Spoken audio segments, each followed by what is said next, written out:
শুধু তোমার জন্য। নির্মলেন্দু গুণ।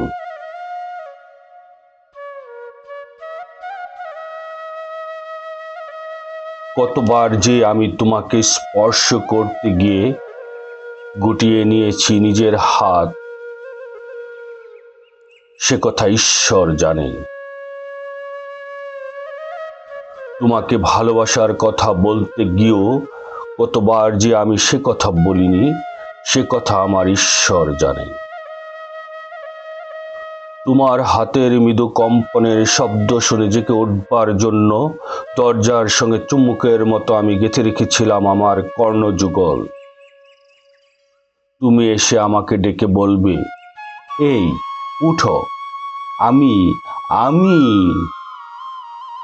আর আমি একই শুনলাম। এত উল্লাসে নিজেকে নিক্ষেপ করব তোমার উদ্দেশ্যে, কতবার সেরকম একটি দৃশ্যের কথা আমি মনে মনে কল্পনা করেছি, সে কথা আমার ঈশ্বর জানেন। আমার গায়ে জ্বর এসেছে তোমার জন্য, আমার ঈশ্বর জানেন। আমার মৃত্যু হবে তোমার জন্য। তারপর অনেক দিন পর একদিন তুমিও জানবে আমি জন্মেছিলাম তোমার জন্য, শুধু তোমার জন্য।